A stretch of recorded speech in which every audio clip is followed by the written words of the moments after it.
Subscribe कीजिए गुरु ज्ञान channel को और बेल आइकन दबाइए लेटेस्ट वीडियो सबसे पहले देखने के लिए। नमस्कार, गुरु ज्ञान के ऑडियो आर्टिकल प्रोग्राम में आपका स्वागत है। हमारा आज का आर्टिकल जलवायु आंदोलन से संबंधित है। चलिए आर्टिकल को शुरू करते हैं। 1972 में स्टॉकहोम कन्वेंशन के साथ वैश्विक स्तर पर पर्यावरण संरक्षण को लेकर संवेदनशीलता प्रकट हुई। तीव्र औद्योगिकरण और नगरीकरण से उत्पन्न अनियोजित आर्थिक विकास ने पर्यावरण के समक्ष गंभीर चुनौती उत्पन्न कर दी थी, जो 1970 के दशक तक आते आते स्पष्ट रूप से परिलक्षित होने लगे थे।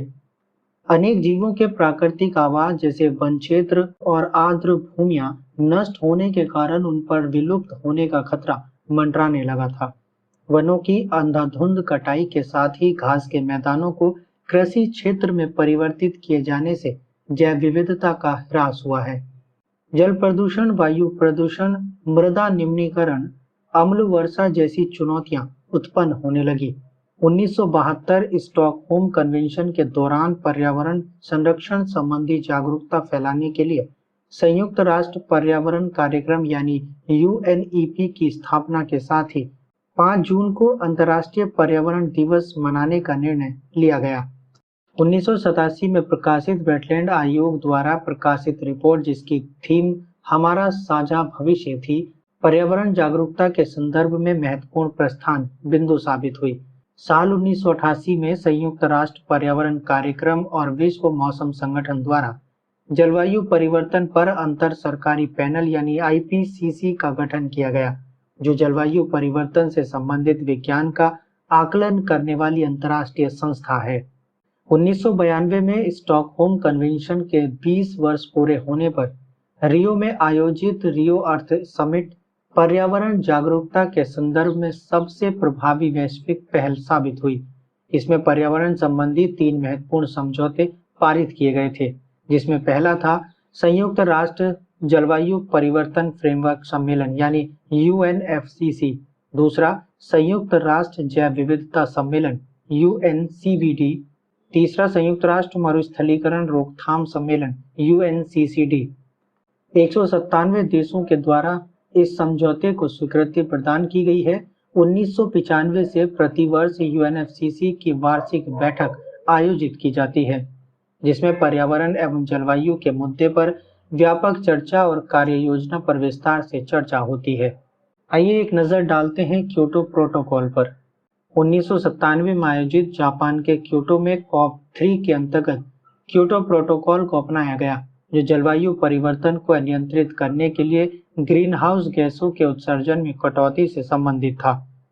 क्योटो प्रोटोकॉल में कॉमन बट डिफरेंट रिस्पॉन्सिबिलिटी के सिद्धांत को अपनाया गया। इस सिद्धांत के अनुसार जलवायु परिवर्तन के लिए प्रमुख जिम्मेदार विकसित देश हैं, जिन्होंने तीव्र औद्योगिकरण के लक्ष्य की प्राप्ति के लिए ग्रीन हाउस गैसों के उत्सर्जन में वृद्धि की है। इसके परिणाम स्वरूप वैश्विक तापन और जलवायु परिवर्तन की चुनौती संपन्न हुई है। अतः ग्रीन हाउस गैसों के उत्सर्जन में कटौती की प्रमुख जिम्मेदारी इन्हीं देशों की है। क्योटो प्रोटोकॉल के अंतर्गत देश को 3 श्रेणियों Annex 1, जिसमें विकसित अर्थव्यवस्थाओं वाले 38 देश शामिल हैं, Annex 2, जिसमें संक्रमणकालीन अर्थव्यवस्थाएं शामिल हैं, और गैर एनेक्स, जिसमें विकासशील और अविकसित देश शामिल हैं, की श्रेणियों में विभाजित किया गया है। Annex 1 देशों को ग्रीन हाउस गैसों के उत्सर्जन में कटौती के लिए कानूनी रूप से बाध्य किया गया था। 2005 से क्योटो प्रोटोकॉल के क्रियान्वयन का प्रथम चरण प्रारंभ हुआ, जो 2012 में पूर्ण हुआ। द्वितीय चरण का समापन 2020 में हुआ है। 2020 से पेरिस जलवायु समझौते का क्रियान्वयन प्रारंभ हो गया है। अब बात करते हैं पेरिस जलवायु समझौते की। 2015 में पेरिस में आयोजित COP25 में बहुप्रतीक्षित पेरिस जलवायु समझौते को अपनाया गया था। इस समझौते का मुख्य उद्देश्य वैश्विक तापमान को इस सदी के अंत तक औद्योगिकरण के पूर्व के समय के तापमान के स्तर पर 2 डिग्री सेंटीग्रेड से अधिक नहीं होने देना है।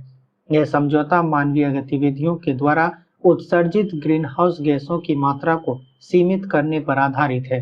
पेरिस समझौते में प्रावधान है कि विकसित देशों को जलवायु परिवर्तन के अनुकूल और नवीकरणीय ऊर्जा को बढ़ावा देने के लिए गरीब देशों को जलवायु वित्त प्रदान करके सहायता करनी चाहिए। राष्ट्रीय स्तर पर निर्धारित योगदान यानी एनडीसी की संकल्पना को प्रस्तावित किया गया है और प्रत्येक राष्ट्र से यह अपेक्षा की गई है कि वह ऐच्छिक तौर पर अपने लिए उत्सर्जन के लक्ष्यों का निर्धारण करे। 2020 तक आते चरम जलवायु घटनाओं जैसे पश्चिमी यूरोपीय देशों में हीट स्ट्रोक, वनाग्नि की घटनाओं में वृद्धि, वर्षा की तीव्रता एवं वितरण में असमानता, ग्लेशियरों का तीव्र दर से पिघलना और उष्णकटिबंधीय चक्रवातों की तीव्रता और बारंबारता में वृद्धि ने पर्यावरणविदों के साथ ही नागरिक समाज का ध्यान जलवायु परिवर्तन की ओर आकर्षित किया है। ग्रेटा थनबर्ग जैसी युवा पर्यावरण एक्टिविस्टों ने सरकारों पर और वैश्विक संस्थाओं पर दबाव डाला कि वो जलवायु परिवर्तन को लेकर अधिक सजगता और सतर्कता से कार्य करें। बात करते हैं जलवायु आंदोलन की सफलता की।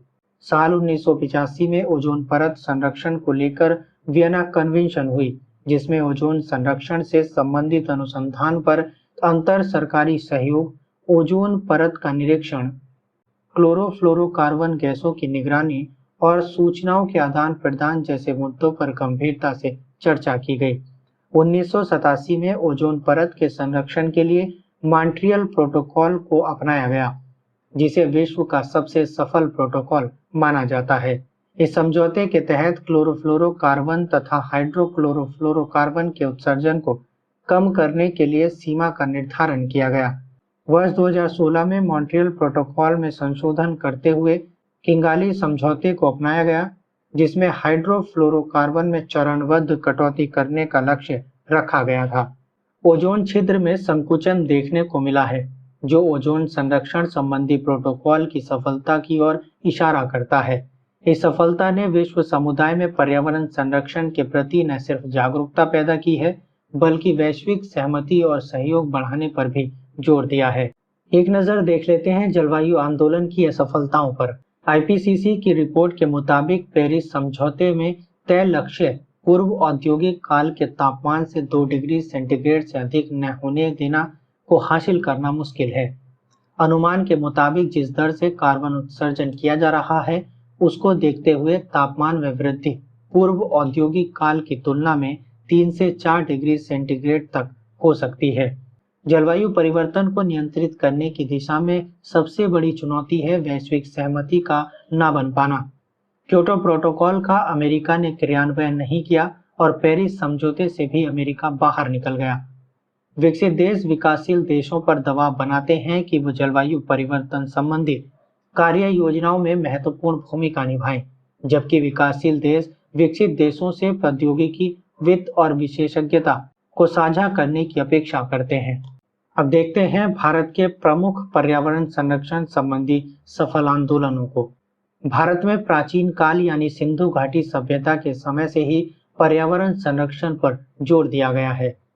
नदी जल की पवित्रता में विश्वास, बरगद, पीपल, तुलसी की उपासना, विभिन्न जीव जंतुओं और पशुओं को देवताओं के सहयोगी के रूप में पूजा जाना प्रकृति मानव के मध्य अंतर संबंध की ओर संकेत करते हैं। विभिन्न समुदाय के लोगों द्वारा विशिष्ट प्रकार के पेड़ पौधे और जंतुओं की उपासना की जाती है। जैसे राजस्थान के विश्नोई समाज में काले हिरण का विशेष महत्व है। कई आंदोलनों जैसे चिपको आंदोलन, निर्मल गंगा, अविरल गंगा या नर्मदा बचाओ आंदोलन में स्थानीय समुदाय द्वारा भावनात्मक जुड़ाव के चलते आंदोलन को व्यापक समर्थन मिलता है। कुछ सफल पर्यावरण आंदोलनों को देखें तो चिपको आंदोलन 1971 में उत्तराखंड के चमोली जिले में सुंदरलाल बहुगुणा और चंडी प्रसाद भट्ट के नेतृत्व में स्थानीय समुदाय द्वारा चिपको आंदोलन शुरू किया गया था। इस आंदोलन का मुख्य उद्देश्य उत्तराखंड में वृक्षों की अवैध कटाई को रोकना था। स्थानीय समुदाय ने, विशेषकर महिलाओं, बच्चों और वृद्धों ने आंदोलन में महत्वपूर्ण भूमिका निभाई थी। एपिको आंदोलन चिपको आंदोलन की तर्ज पर कर्नाटक में पांडुरंग हेगड़े के नेतृत्व में 1978 में शुरू हुआ था। प्रोजेक्ट टाइगर भारत में बाघ संरक्षण के लिए चलाए गए कार्यक्रम प्रोजेक्ट टाइगर के अंतर्गत बाघों की संख्या दोगुनी हो गई है। साथ ही देख लेते हैं भारत के प्रमुख पर्यावरण संरक्षण संबंधी असफल आंदोलनों को। भारत में कुछ आंदोलन पर्यावरण एक्टिविस्टों द्वारा संचालित किए गए, जिनमें आम सहभागिता की कमी थी। ऐसे आंदोलन लक्ष्य प्राप्ति में सफल नहीं हो सके, जैसे नर्मदा आंदोलन। आर्थिक विकास और पर्यावरण संरक्षण के मध्य उचित संतुलन की आवश्यकता है। कई बार स्थानीय समुदाय के द्वारा विकासात्मक परियोजनाओं जैसे पनबिजली संयंत्र का विरोध देखने को मिलता है, क्योंकि आर्थिक विकास का लाभ अन्यत्र लोगों को अधिक मिलता है, जबकि पर्यावरण नियमनीकरण की समस्या और परियोजनाओं के द्वारा विस्थापन स्थानीय समुदायों को झेलना पड़ता है, जिसके कारण परियोजनाओं का विरोध प्रारंभ होता है।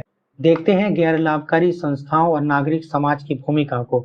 एनजीओ और नागरिक समाज जैसे पत्रकार, पर्यावरणविद और वैज्ञानिकों द्वारा आम नागरिकों को पर्यावरण संरक्षण के लिए बौद्धिक और नैतिक नेतृत्व प्रदान करना चाहिए।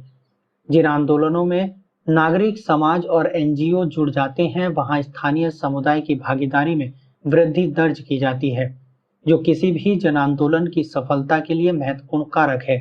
स्थानीय संस्कृति से गहरे स्तर पर संबद्ध होने के कारण वो भावनात्मक ढंग से जनता को विषय से जोड़े रखने में कामयाब होते हैं। आइए देखते हैं क्या हो सकती है आगे की राह। गहन पारिस्थितिकी यानी डीप इकोलॉजी के जनक आर्ने नेस ने अपनी book Gandhi in atomic era में वर्तमान पर्यावरण संकट के लिए भौतिकवादी पश्चिमी दार्शनिक जैसे न्यूटन की चिंतन परंपरा में व्याप्त खामी को रेखांकित किया है। इन दार्शनिकों ने मानव के समक्ष प्रकृति को तुच्छ समझा और उपभोक्तावाद केंद्रित तीव्र आर्थिक विकास को अतिशय महत्व दिया, जिसमें वर्तमान पर्यावरण संकट को जन्म दिया। गांधी जी के नव्य वेदांत दर्शन, जो ईशावास्यमिदं सर्वम के सिद्धांत पर आधारित है, यानी प्रकृति के कण कण में ईश्वर का वास है, यह सिद्धांत प्रकृति और मनुष्य में अन्योन्याश्रयी यानी प्रकृति और मनुष्य एक दूसरे के पूरक संबंध स्थापित करता है, जो आत्मसंयम और अनुशासन के द्वारा प्राकृतिक संसाधनों के इष्टतम दोहन की बात करता है। संधारणीय विकास की अवधारणा नव्य वेदांत दर्शन पर आधारित है। इस अवधारणा को केंद्र में स्थापित कर आर्थिक विकास करना चाहिए। विकसित देशों को मानवीय और नैतिक आधार पर पर्यावरण संरक्षण कार्यक्रम का नेतृत्व करते हुए विकासशील और अल्प विकसित देशों को प्रौद्योगिकी वित्त सहायता प्रदान करनी चाहिए, जिससे यह देश अपना आर्थिक विकास कर अपने यहाँ गरीबी की चुनौती से निजात पा सकें। गरीबी उन्मूलन पर्यावरण संरक्षण की दिशा में एक महत्वपूर्ण कदम साबित हो सकता है। सब्सक्राइब कीजिए गुरु ज्ञान चैनल को और बेल आइकन दबाइए लेटेस्ट वीडियो सबसे पहले देखने के लिए।